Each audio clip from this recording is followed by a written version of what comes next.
Bonsoir à tous, ravi de vous retrouver pour cette haute édition Equinox Soir, votre décryptage quotidien de l'actualité de lundi à vendredi 19h-21h, 18h-20h Greenwich Mean Time.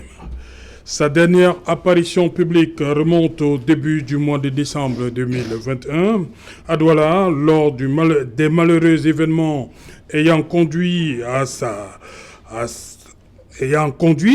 reconduite, on va le dire comme ça, Manu Militari aux portes de la cité économique. C'est donc à la faveur d'une invitation au 7e congrès de l'Union nationale pour la démocratie et le progrès UNDP, tenu à Yaoundé le week-end dernier, que les militants du mouvement pour la renaissance du Cameroun auront la latitude de revoir leur leader après l'épisode de décembre 2021, je l'ai dit.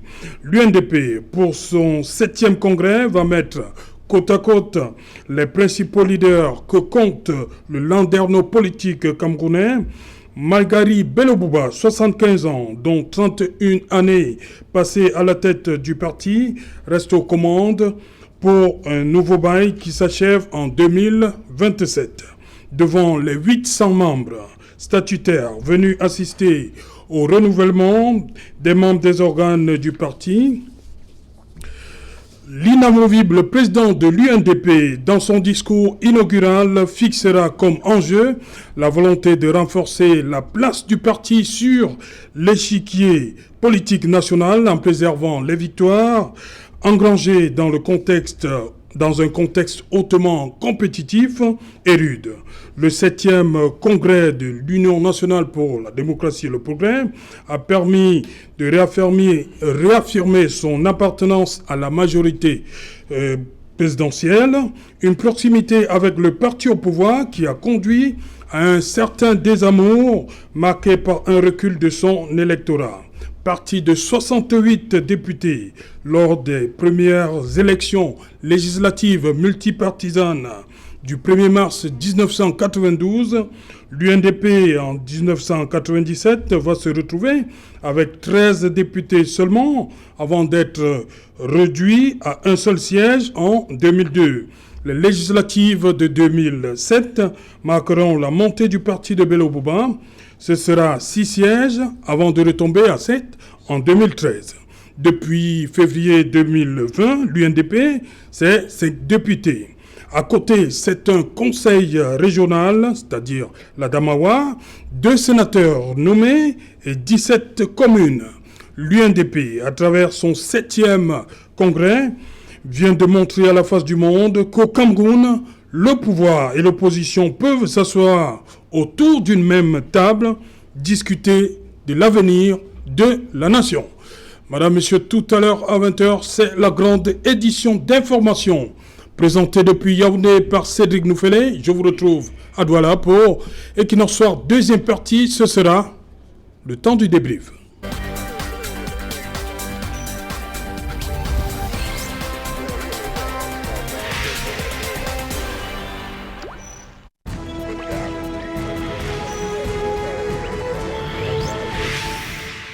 Congrès de l'Union nationale pour la démocratie et le progrès, opposition et majorité présidentielle réunis. Pour en parler, nous avons invité en plateau ce soir Cissé Bamanga. Bonsoir.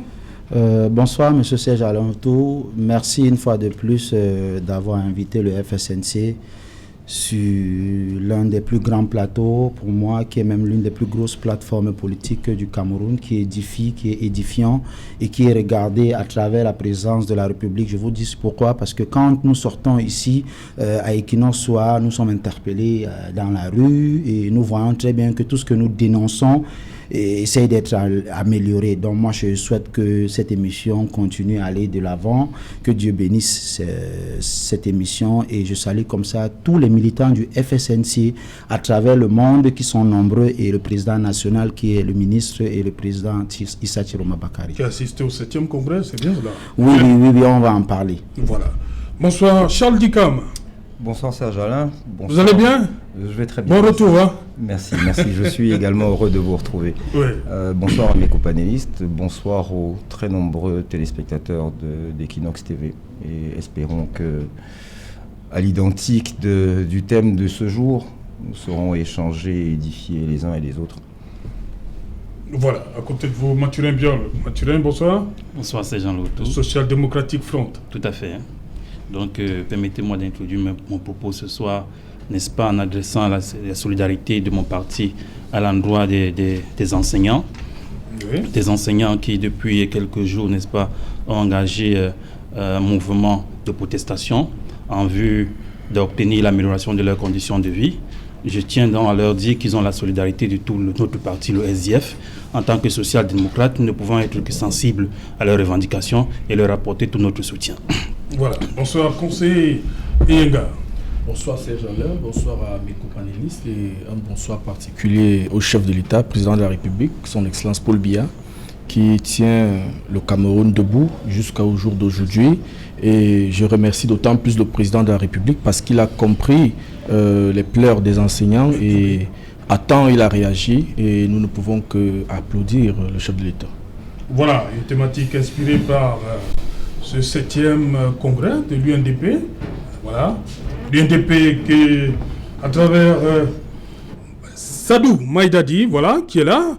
Bonsoir, Sadou Maïdadi.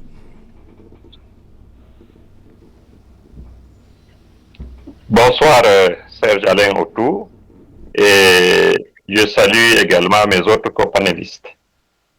Maïdadi, vous sortez du congrès, hein. Le 7e, on a envie de vous poser la question de savoir, vous préparez déjà 2025 à l'UNDP? Vous avez reconduit Bello Bouba Maïgari. Est-ce qu'il sera candidat?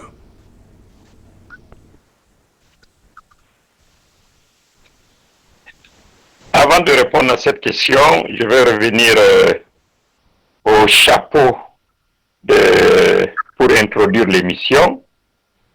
Serge Alain Autou, tu as utilisé le terme le président inamovible de l'Union nationale pour la démocratie et le progrès.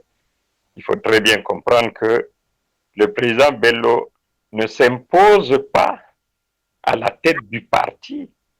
Le président Bello est sollicité par les militants du parti, en l'occurrence les congressistes pour cette fois-ci, qui président aux destinées du parti. Quand on voit les résultats du parti, depuis qu'il est à la tête, on se rend compte qu'il tient encore le bon bout. Bien sûr, tu as également rappelé les 68 députés de 92, mars 92, mais il faut très bien comprendre l'environnement de l'époque. L'UNDP avait bénéficié d'un grand nombre de députés, tout simplement parce que beaucoup d'autres partis de l'opposition bien implantés à l'époque avaient boycotté cette élection. Donc on ne peut pas partir de cette base de 68 pour juger l'UNDP. Deuxièmement, l'analyse en termes du nombre d'élus n'est pas une très bonne analyse. J'envoie tout le monde à l'analyse des suffrages. Si vous faites cette analyse des suffrages, vous allez vous rendre compte que les suffrages de l'UNDP restent constants depuis 1992. Donc c'est un parti qui est constant. Maintenant, vous demandez si nous préparons 2025. Nous avons pris la décision de prendre part à toutes les élections depuis très longtemps. Parce que le critère d'évaluation d'un parti politique, ce sont ses résultats électoraux. Ça nous tient à cœur et ce sont ces résultats qui donnent le capital confiance que les populations accordent à un parti politique. 2025, la présidentielle de 2025, il n'y a pas que la présidentielle en 2025, il y aura également des élections locales. L'UNDP se prépare pour toutes ces élections-là. Quel est clair, vous avez réussi à mettre l'opposition et la majorité présidentielle. Vous avez réuni dans cette salle du palais de Nkomiada, palais des congrès Yaoundé. Voilà. On peut dire d'entrée de jeu que le MRC a accepté votre invitation et vous en êtes fiers? pas spécialement du MRC. Nous sommes les militants, les congressistes ont été satisfaits par la présence de tous les partis politiques qui ont répondu présents à cette invitation. Les militants sont vraiment satisfaits et ont compris que l'UNDP, en fait, intéresse pratiquement toute la classe politique camerounaise. J'ai vu des titres parlant de main tendue à l'UNDP. En fait, l'UNDP de tout temps a tendu la main. Mais très souvent, surtout depuis la signature de la plateforme, beaucoup de partis politiques refusaient même de nous rencontrer. Refusaient de nous rencontrer tout simplement parce que nous sommes en alliance avec le parti au pouvoir.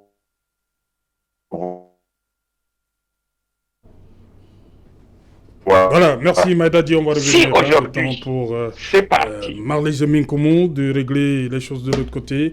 Voilà, Charles Dikam, le MRC, je l'ai dit, ça faisait un bon bout, on n'avait plus vu le professeur Maurice Kamto, je l'ai rappelé, heureusement, avec l'épisode de décembre 2021, on a revu le professeur Maurice Kamto au Palais des Congrès, l'invitation d'un parti de la majorité présidentielle.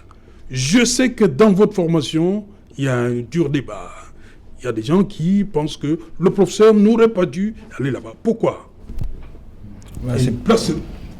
C'est une invitation républicaine, comme dit Maïdadi Sadou. Oui, il n'y a pas que M. Maïdadi Sadou qui le dit. Le professeur Maurice Kamto, dans son adresse, a dit ce pourquoi il avait répondu présent à cette invitation. Ouais. Bien sûr. La main tendue. Souvenez-vous que même à Paul Biya, il a tendu la main en décembre 2018. Il lui a tendu la main également. Il a tendu la main à tous ceux qui pensaient que tous enfants de ce pays, nous devions nous mettre ensemble pour le faire avancer, notamment pour le faire changer sur un certain nombre de points. Donc, et qu'est-ce que vous répondez donc à Charles Kama, certains de vos camarades qui pensent que le professeur n'aurait pas dû se rendre là-bas? Pourquoi? Comment on devait penser comme ça? C'est un débat que je ne fais pas mien. Oui.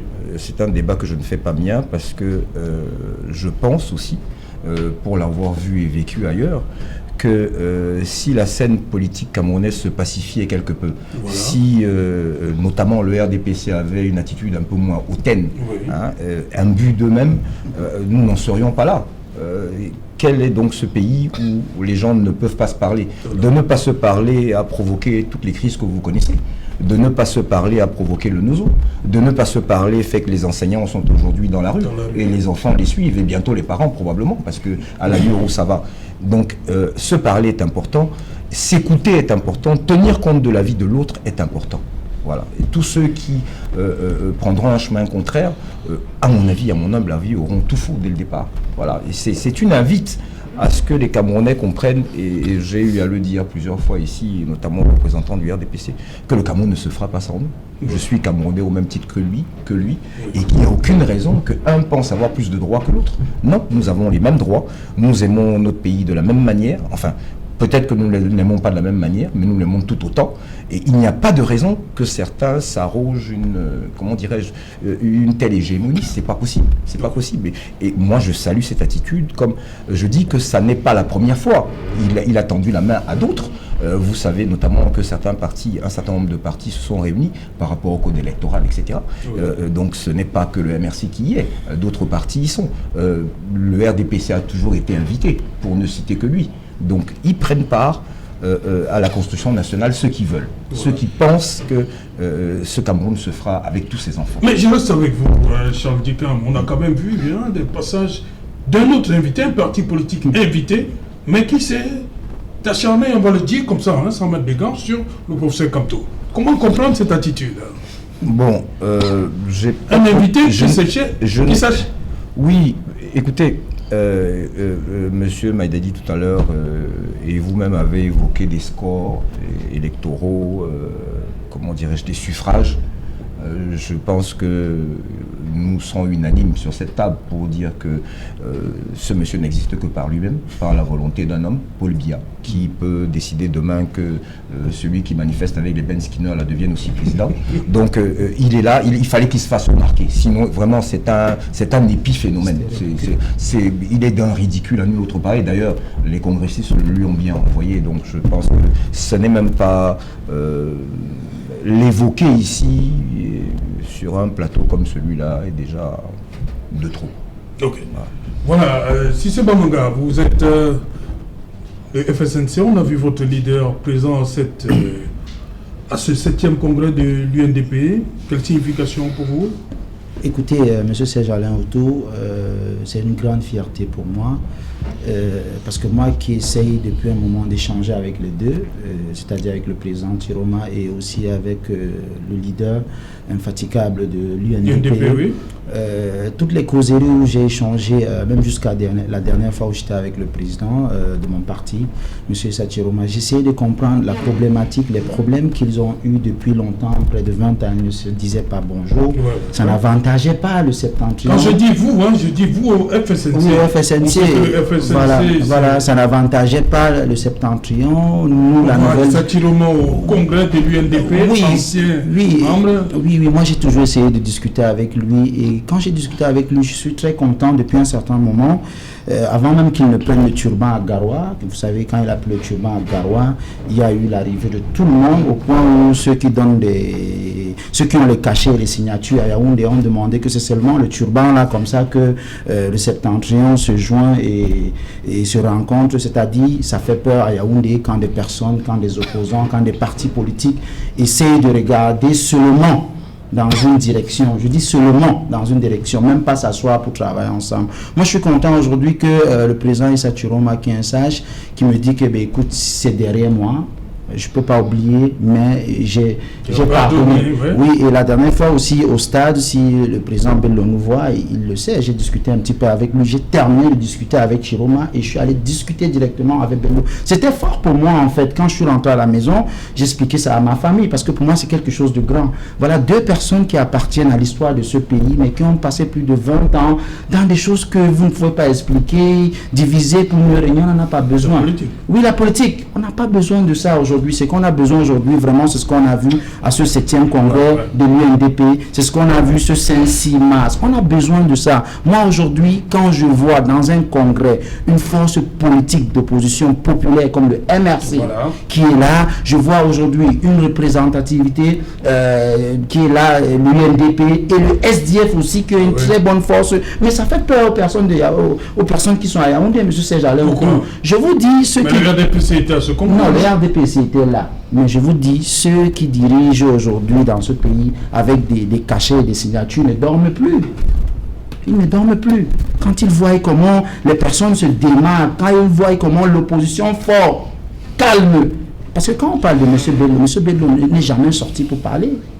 M. Chiroma, bien qu'il parle beaucoup dans son rôle de communication, mais il ne sort pas beaucoup.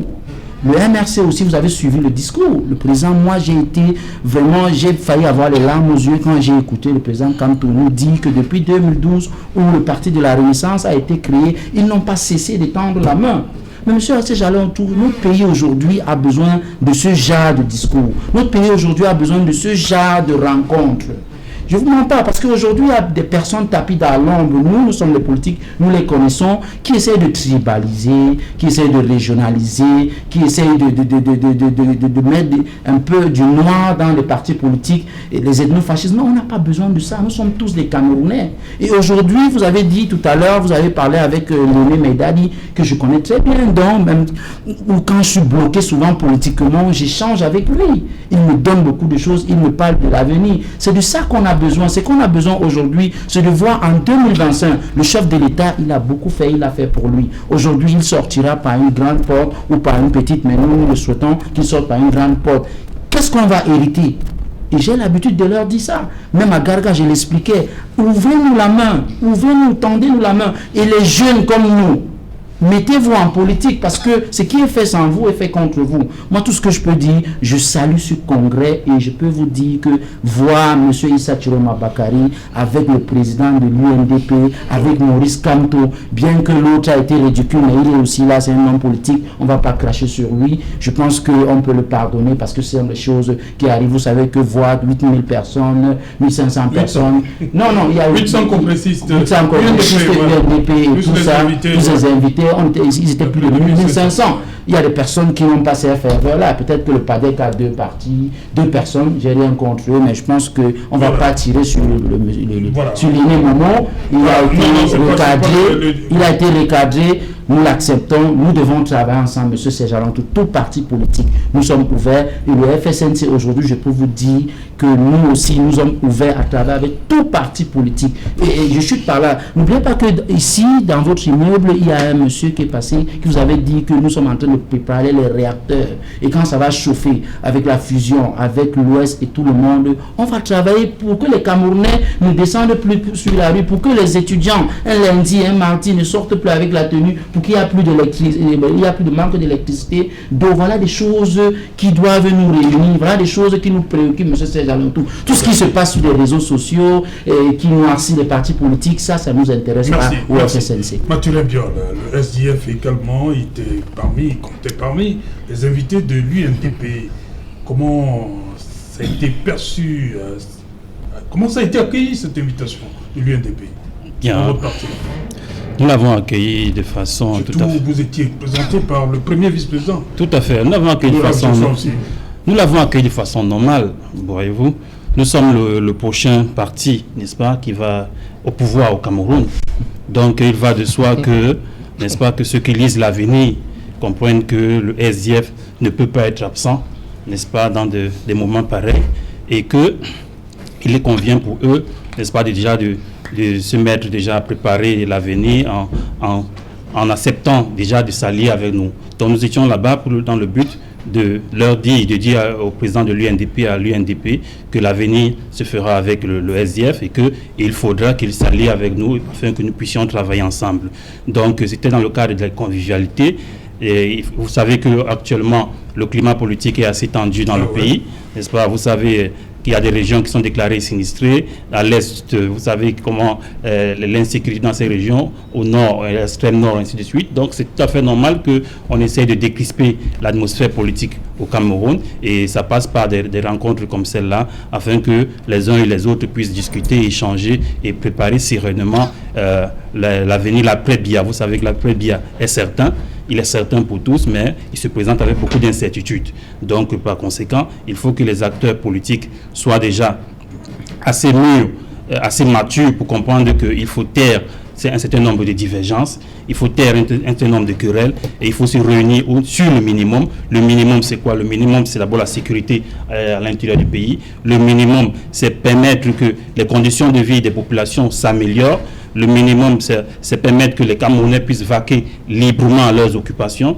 Le minimum, c'est permettre que les enseignants, n'est-ce pas, lorsqu'ils revendiquent, comme c'est le cas actuellement, qu'ils puissent être écoutés et que les choses puissent, n'est-ce pas, aller dans le sens de l'amélioration de leurs conditions de vie. Voilà pourquoi, en tant que parti leader de l'opposition, parce que l'UNDP est dans la majorité présidentielle, donc en tant que parti leader de l'opposition depuis près d'une trentaine d'années, nous entendons toujours être présents lorsque le destin du pays se décide, et nous pensons que c'était un moment où les Camerounais sont réunis au cours d'un congrès d'un parti politique pour penser l'avenir, et il fallait que nous soyons là.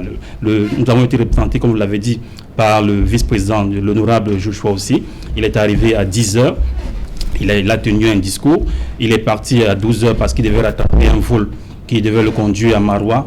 Il devait partir à 13h. Donc voilà pourquoi le premier jour, le jour de l'ouverture, il n'a pas assisté à toutes les cérémonies. Mais il a tenu à être présent pour représenter le chairman John Fundi qui était absent du pays. Donc nous comptons toujours être présents quand les Camerounais réfléchissent pour la paix et pour l'avenir du pays. Voilà, Conseil Yenga, est-ce que la présence du MRC, une invitation d'un parti qui fait partie de cette majorité présidentielle-là, est-ce que ça vous dérange? Ça vous a dérangé que l'UNDP, qui est avec vous, constitue la majorité avec vous, invite le MRC, que beaucoup chez vous considèrent comme un parti pas fréquentable. Oui, Serge Alain. Comment vous accueillez ça? Que ça vienne de l'UNDP? J'ai accueilli cela avec 4 grilles de lecture. Oui. Mais avant de dérouler cela, je voudrais d'abord souhaiter une chaleureuse bienvenue à M. Charles Ndikam. Et je comprends que le second nom de Dieu, c'est Paul Biya. Au moment où j'entends M. Ndikam prononcer les paroles, un discours fédérateur, je comprends que quelqu'un qui part du discours de la rue pour un discours fédérateur, je comprends que le président Paul Biya a beaucoup travaillé. Et là, je voudrais vous dire, la première grille de lecture, c'est Paul Biya, l'artisan de la démocratie. Tout simplement. Vous voyez que ce que le président Paul Biya a apporté dans ce pays, il est quand même le père fondateur de la démocratie, que vous le voulez, que vous ne le voulez pas. Aujourd'hui, oui, c'est lui qui a apporté la démocratie dans notre pays. Je parle dans le contexte camerounais. C'est Paul Biya qui a apporté la démocratie dans ce pays. Et quand il a fait, il avait en vision ce que vous avez vu au Palais des Congrès l'autre jour. C'est-à-dire tous les partis politiques, un Cameroun où tous les partis politiques peuvent se rassembler, un Cameroun où tous les partis politiques peuvent avoir le même langage. Et je vous dis, ce n'est que le début. Donc Paul Biya est l'artisan. Donc on va voir la même chose lors du congrès du RDPC. Oui, pourquoi pas? Puisque même quand le SDF fait son congrès, nous sommes toujours là. Oui, nous allons inviter tout le monde. Okay. Tant pis pour ceux qui ne viendront pas. Donc Paul Biya est donc l'artisan de la démocratie au Cameroun. Et maintenant, la deuxième grille de lecture, c'est tout simplement Bello Bouba, le meilleur élève de Paul Biya. Bello Bouba a compris, il est entré dans la majorité présidentielle pour apprendre. Et aujourd'hui, il commence à poser des actes comme Paul Biya. On comprend que Bello Bouba est dans une bonne école. Et on comprend aussi que Paul Biya est un bon formateur. Il est celui-là qui, lorsque vous le suivez, vous ne partez pas en brousse. Il est celui-là que, lorsque vous le suivez, vous apprenez des bonnes leçons. Et c'est pour ça que nous sommes rassemblés aujourd'hui pour encourager l'UNDP et encourager un certain nombre de partis politiques. La troisième grille de lecture, c'est le paradoxe Kamto. Je ne sais pas s'il faut vraiment donner ce pays au professeur Maurice Kamto, parce que c'est un brillant enseignant. Mais politiquement, il saute du coq à l'âne, tantôt il revient sur l'âne, il va du coq, je ne serai pas à l'élection, je vais à l'élection, j'ai tiré le penalty, j'ai marqué, après il reconnaît la victoire, j'ai cassé les ambassades, après il ne casse plus, je vais marcher, on ne le voit pas dans la rue, je ne suis pas de la majorité, il est au congrès de la majorité. Donc, et c'est là où je reste perplexe, parce que je me pose la question de savoir qui est véritablement le professeur Maurice Kamto. Est-ce un mauvais sort pour le Cameroun? Mais il reste toujours en étude. Maintenant, ce que je veux dire par la fin, c'est que le ministre Momo, le camarade ministre Momo, n'a pas été ce qu'on pense sur ce plateau. Oui, c'est mon camarade, il a la majorité présidentielle. Et il est mon ministre. Je voudrais dire qu'il n'a pas été ce que vous pensez sur ce plateau. Peut-être nous n'avons pas tous écouté le discours du ministre Momo. Le ministre Momo a tout simplement dit ce que tous les Camerounais ne peuvent pas dire. Lorsque vous venez parler du ministre Momo maintenant, qui ignore que les militants du MRC ont cassé les ambassades? C'était l'objet. Attendez, non, je veux dire, il répondait tout simplement, et c'était la réponse du berger à la bergère. Il répondait tout simplement. Je veux vous dire que tout ce qu'a dit le ministre Momo est vrai. Qui ignore, parce que Seigneur Max Ivoire a demandé les excuses, a présenté les excuses sur Internet aujourd'hui, que vous allez dire qu'ils n'ont pas cassé les ambassades. Ils ont cassé. Les militants du MRC ont cassé les ambassades. Les militants du MRC ont posé des atrocités. D'autres se sont même ralliés au NOZO. C'est un militant de l'extérieur. Alors, ce n'est pas aujourd'hui que vous allez venir nous faire comprendre que le ministre Momo n'a rien dit. Le ministre Momo a dit ce qui touche les Camerounais. Et je suis venu plusieurs fois sur ce plateau dire que, ayons un discours fédérateur. Le Cameroun n'est pas le Cameroun du président Paul Biya. Le Cameroun nous appartient à nous tous. Et lorsque le Cameroun brûle, nous tous nous allons brûler. Nous avons appelé, le RDPC a appelé à un discours fédérateur. Les militants du MRC étaient ailleurs. D'autres partaient rencontrer Macron pour je ne sais, le président Macron pour je ne sais quoi. Et aujourd'hui, lorsque le ministre Momo monte sur le pupitre pour dire certaines vérités, on vient le qualifier de tous les noms d'oiseaux. Je vous dis donc, Serge Alain, le ministre Momo n'est pas un mauvais élève. Il a tout simplement dit la vérité. C'est pas l'émission, hein. Et maintenant, vous parlez d'autre chose. Non, je suis en train de vous dérouler. Le ministre Momo a parlé au congrès. Je suis en train de vous parler du congrès. Et quand je vous parle du congrès, je vous ai tiré 4 grilles de lecture. Paul Biya, l'artisan de la démocratie, Bello Bouba, le meilleur élève de Paul Biya, et maintenant le paradoxe Kamto, et je chute avec le ministre Momo, pour dire globalement que le Cameroun que nous avons vu au Palais des Congrès, c'est le Cameroun que nous voulons. Un Cameroun où l'enseignant Maurice Kamto peut venir s'asseoir pour donner ce qu'il a appris de plus bien, qui est l'école. Parce que aucun militant du RDPC n'a jamais dit que le professeur Maurice Kamto n'est pas un grand professeur. Il est un grand professeur. Et c'est en cela que nous avons besoin de lui. C'est en cela que nous avons besoin de M. Ndjikam venir donner des bonnes idées. C'est en cela que nous avons besoin du FSNC. C'est en cela que nous avons besoin de construire le Cameroun. Et je crois que nous devons applaudir l'UNDP qui a pu oser faire cela.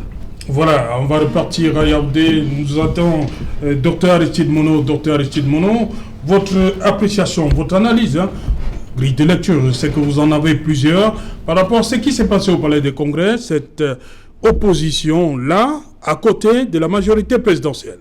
Dr Mono.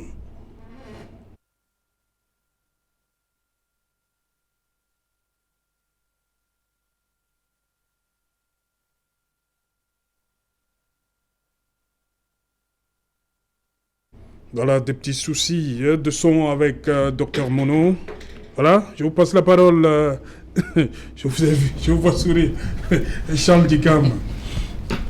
Écoutez, je suis désespéré que nous parlions d'avenir, que j'ai en face de moi mon fils et qui voit son avenir en un nonagénaire. Alors, admettons qu'il soit tout ce qu'il a dit. Comment ferez-vous sans lui ? Comment ferez-vous sans lui? Parce que ce qui est évident pour tout le monde, y compris pour vous, j'espère, c'est pas un crime de lèse-majesté. Il est partant. Est-ce que vous ne pensez pas qu'il vous faudra une autre boussole? Parce qu'apparemment, il est omniscient, enfin, il a toutes les qualités terrestres. Mais si vous ne gardez que lui comment dirais-je, comme boussole, je crains beaucoup pour vous, pour les années à venir. Alors, moi, je ne m'attarderai pas sur ce qui n'en vaut pas la peine. Parce que vous ne pouvez pas dire tout et son contraire dans le même discours.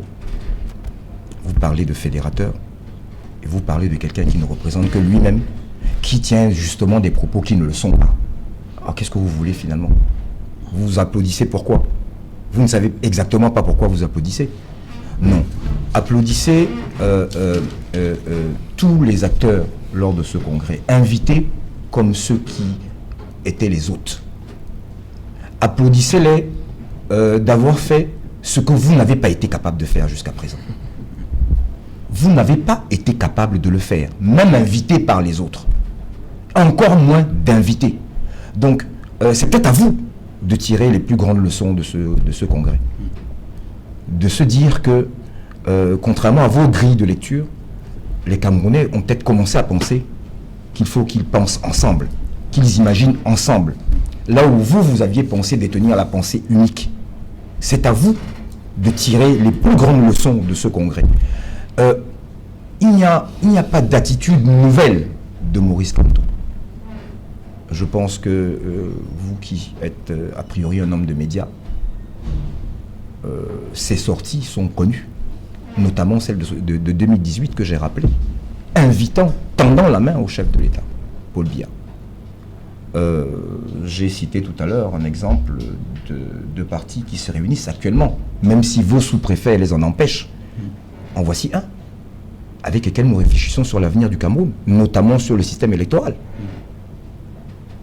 Donc, je pense que le sous-préfet qui a autorisé ce congrès, celui de votre allié, doit parler aux autres et lui dire que les choses sont en train de changer et que quand des Camerounais veulent s'asseoir ensemble pour parler, il n'y a pas lieu de les en empêcher. Il n'y a pas péril en la demeure. Vous voyez, le congrès a eu lieu, il s'est terminé. Et je veux dire, oui, il continue à ne pas y avoir d'eau et d'électricité, mais je veux dire, pour autant, le pays n'a pas brûlé. Donc habituez-vous à cela. C'est ça qui est difficile, mais ça rentrera forcément dans vos esprits aux uns et aux autres. Donc vraiment, je pense qu'il ne faut pas qu'on essaye de faire l'amalgame. Et vous me parliez tout à l'heure de nos militants du MRC qui penseraient le contraire. Écoutez, si tout le monde pensait la même chose dans la même famille, ce serait plutôt inquiétant. D'accord, qu'ils s'en inquiètent, peut-être parce que l'UNDP a été un parti d'opposition et aujourd'hui s'est allié au pouvoir, mais tout le monde n'est pas obligé d'avoir la même démarche que l'UNDP. Et qui vous dit que aujourd'hui il referait la même chose si l'occasion leur en était donnée? Non, chacun a son modus operandi. L'essentiel, je dis, il est très très très important que les Camerounais se parlent, que dans les esprits des uns et des autres, il soit désormais admis que nous puissions nous asseoir ensemble et nous parler. Et je pense qu'il y a beaucoup de choses qui avanceront dans ce sens-là. Et qu'on arrête avec ces discours qui n'ont pas place, qui sont des discours de division et de haine inutiles, profondément inutiles. Voilà, on va repartir à Yaoundé. D'abord, Dr Aristide Mono, l'UNDP qui s'est réuni en congrès à Yaoundé, au Palais des Congrès, 2 jours. Voilà, et toute la classe, tout le landerneau politique camerounais était là. Quelle est votre lecture après ce que tout le monde a vu du côté du Palais des Congrès, pour ce congrès de l'UNDP? Bonsoir Serge Aloto, bonsoir à tous vos invités, bonsoir à tous les téléspectateurs d'Equinox ce soir. C'est un réel plaisir d'être avec vous ce soir via la magie des technologies de la communication. Il faut dire que c'est une situation un peu complexe qui ne facilite pas en fait la lecture à l'analyste que je suis. Parce que d'un côté, vous avez des principes, vous avez la réelle politique, vous avez également les faits qui s'offrent à nous au regard du contexte politique camerounais qui est totalement manichéen. Parlant du principe, il me semble que dans une démocratie qui se veut démocratique, les rencontres entre les différents acteurs, que ce soit des individus ou des groupes d'individus, sont des choses à encourager parce que l'idéal démocratique est d'abord adossé sur la sportisation des mœurs politiques, donc c'est-à-dire qu'en lieu et place de l'inimitié, on a plutôt affaire à l'adversité politique. Donc, on est des adversaires et ça se passe comme lors d'un match de football où les différentes équipes en compétition se saluent avant et à la fin du match. Ils peuvent également participer à d'autres petites rencontres au-delà du stade. Donc, au niveau du principe, il me semble qu'il n'y a rien à redire sur ce qui a été fait en termes de présence du mouvement pour la renaissance du Cameroun à ce congrès organisé par un membre de la majorité présidentielle. Il y a la sportisation, et dans cette sportisation des mœurs politiques, on peut avoir des alliances, des contre-alliances, on peut avoir des fréquentations qui relèvent peut-être de la tactique politique, qui est conjoncturelle, ponctuelle, comme on peut également s'investir dans le long terme en mettant sur pied peut-être une plateforme qui va donner lieu à une certaine coalition dans des années, des jours, des semaines à venir. Il y a également la question de la réelle politique pour des différents acteurs. Côté UNDP, on essaye de voir les gains glanés par une telle présence, peut-être faire comprendre à l'allié de la majorité présidentielle qui est le parti au pouvoir qu'on peut à tout moment tanguer vers la gauche ou l'extrême gauche. C'est-à-dire qu'à n'importe quel moment, on peut décider d'aller faire alliance avec votre principal adversaire que représente le mouvement pour la renaissance du Cameroun.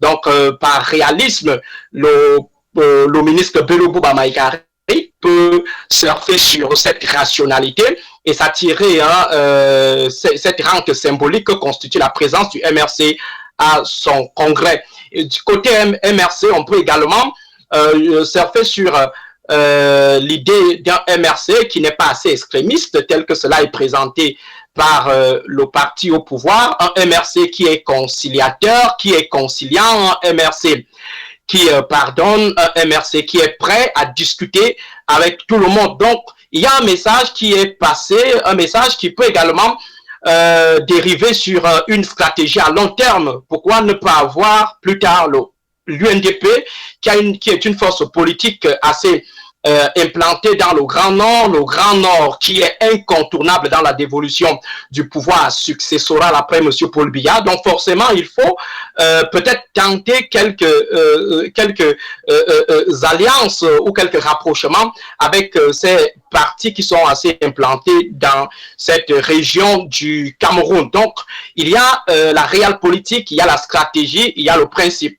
Maintenant, là où le bas blesse, c'est au niveau de la galanterie politique, au niveau de l'éthique politique, lorsqu'on sait que la majorité présidentielle semble ramer complètement à contre-courant de l'idéal porté par le mouvement pour la renaissance du Cameroun, disons son combat.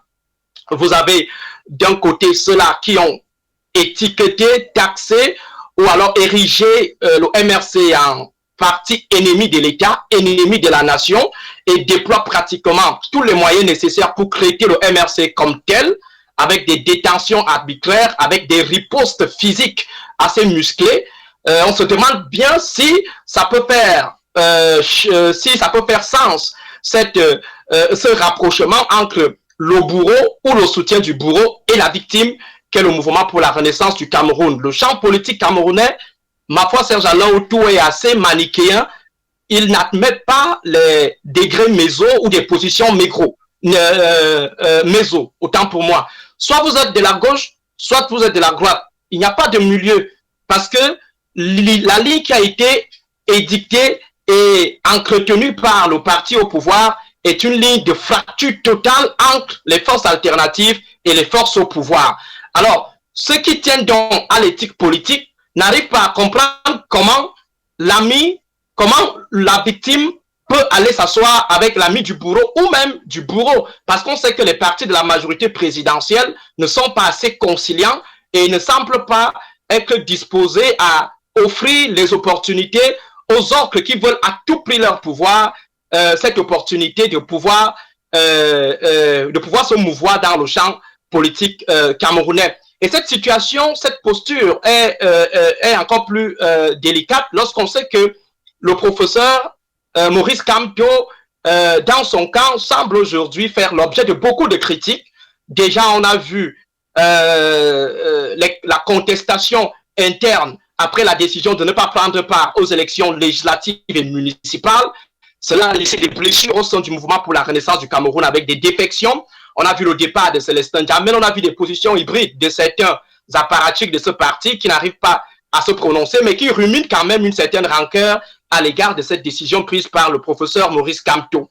Maintenant, il y a le renoncement à la campagne de libération des prisonniers politiques durant la CAN. Vous avez vu cette annonce du professeur Maurice Kamto qui a dit clairement que ces militants devaient renoncer à la campagne, mettre en berne leur élan de demande de libération, de publicisation de la situation arbitraire dans laquelle se trouvent leurs militants. Il a demandé, et pourtant il y avait déjà tout un arsenal déployé, arsenal communicationnel, avec des effigies, arsenal stratégique, avec des modalités de déploiement sur les différents sites devant abriter la CAN. Donc, les militants ont été à nouveau déçus. Certains militants, disons, parce qu'il y a d'autres qui restent quand même accrochés à la logique énoncée par le professeur Maurice Kamto, quel que soit son écart de la ligne politique dure de ce parti politique. Aujourd'hui, nous avons cette participation à ce congrès qui, ma foi, pouvait être n'était pas une nécessité en tant que telle. Donc, je ne pense pas que si le professeur Maurice Kamto avait brillé par son absence, il y aurait eu un coup politique sur les objectifs du mouvement pour la renaissance du Cameroun. Et là, lorsqu'on essaye de rentrer dans le calcul coût-bénéfice de cette action, c'est-à-dire on prend le coût, la dépense en termes d'image et en termes de déploiement médiatique, on soustrait à ce coût-là les bénéfices que sont peut-être des attentes d'un rattachement à terme entre un rattachement du MRC, de la vision du MRC, du combat du MRC au combat national porté par des mouvements alternatifs. Il me semble que le mouvement pour la renaissance du Cameroun sort perdant de cette histoire. Donc, même si le professeur Maurice Kamto n'avait pas pris part à cet événement, je pense que sa notoriété n'aurait connu aucune aucune égratignure. Donc, il n'allait pas perdre quoi que ce soit dans cette histoire. Donc, au demeurant, M. Serge Alain Autou, pour me résumer, il y a d'une part le principe qui veut que, en situation de démocratie avancée, en situation de pacification de mœurs politiques, que les uns et les autres se comportent comme des adversaires et non des ennemis. Du coup, ils peuvent se fréquenter sans que cela ne pose aucun problème. Il y a également la lecture purement stratégique qui tient compte de la rationalité des différents acteurs. Du côté UNDP, on veut faire comprendre à l'allié RDPC qu'en cas de chichi, on peut basculer vers la gauche et compter sur la sympathie du mouvement pour la renaissance du Cameroun. Et côté MRC, on se dit il faut présenter l'image d'un parti qui n'est pas assez extrémiste, un parti qui reste ouvert à toutes les autres formations politiques, un parti qui est prêt à discuter avec le président de la République. Maintenant... Voilà, merci Dr Mono. Voilà, Mathurin Biol, le SDF, a assisté à ce congrès. On sait que chez vous aussi, il y a beaucoup de problèmes. Est-ce qu'on est en train d'aller vers... on va parler dorénavant au sein du SDF d'une seule et même voix. C'est le vice-président qui était là. Oui, le vice-président, il est actuellement celui qui représente le chairman lorsque le chairman n'est pas disponible. Donc, actuellement, le climat dans le parti, il est serein. On s'avance également vers le congrès en 2023. Donc, va sans dire qu'il n'y a pas de problème actuellement. Donc, moi, je voulais tout simplement revenir sur vous dire un mot sur le congrès de l'UNDP en disant qu'en fait, effectivement, c'est le RDPC, n'est-ce pas, qui regarde, qui observe ce qui se passe là de façon désagréable. Oui. Parce que vous savez que... La question, oui, vous savez que c'est toujours dans ses intérêts que l'opposition se divise, qu'il y ait du grabuge, n'est-ce pas, dans le pays, qu'il y ait un climat de tension dans le pays. Vous savez, toutes les situations conflictuelles au Cameroun ont profité au RDPC. Lorsque Boko Haram est arrivé, vous savez, ils se sont précipités pour voter une loi contre le terrorisme afin de profiter de cette situation qui, n'est-ce pas, de tension, cette situation violente qui se présentait au Cameroun. Et par la suite, lorsque la crise du Nozo est survenue, c'est la même chose. Vous savez que nous avons pratiquement perdu tout notre électorat, n'est-ce pas, au cours de l'élection présidentielle en 2018 du fait de cette crise. Donc, et vous savez aussi que lorsque... Répercuté lors des législatives. Exactement. Vous savez aussi, après l'élection présidentielle, la crise qui est arrivée avec les tensions, avec les boycotts par la suite, ainsi de suite. Vous savez que c'est le RDPC qui en a profité avec la majorité obèse aujourd'hui au Parlement et une majorité aussi au Sénat. C'est-à-dire que toutes les situations conflictuelles profitent au RDPC. Il faudrait qu'on le comprenne et c'est toujours au détriment des populations. Aujourd'hui, dans les régions du nord-ouest, sud-ouest, les Camerounais aujourd'hui se retrouvent qui dans tel village à l'ouest, qui dans tel village au littoral, ayant perdu tous ses biens, ayant perdu tous ses moyens, n'est-ce pas?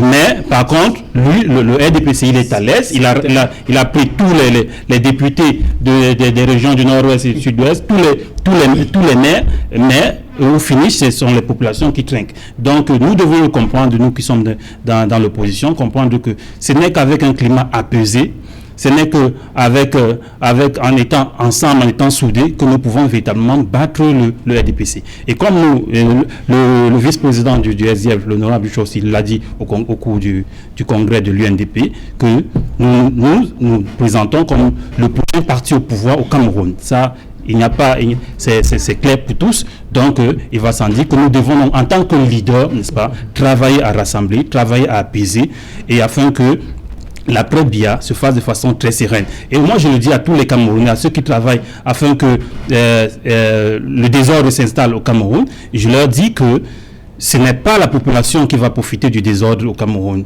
et ce n'est pas non plus les partis de l'opposition. Imaginez-vous qu'une situation se présente où pratiquement on plonge le pays dans le chaos.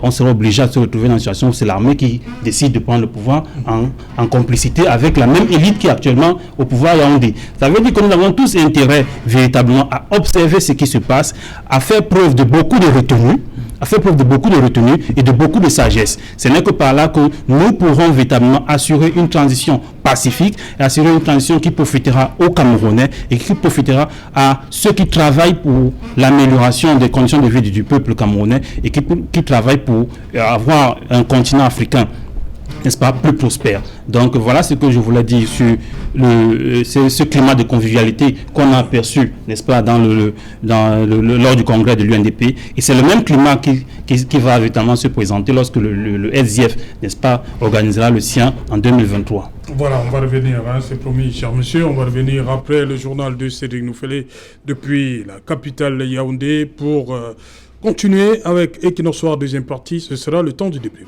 Tout de suite.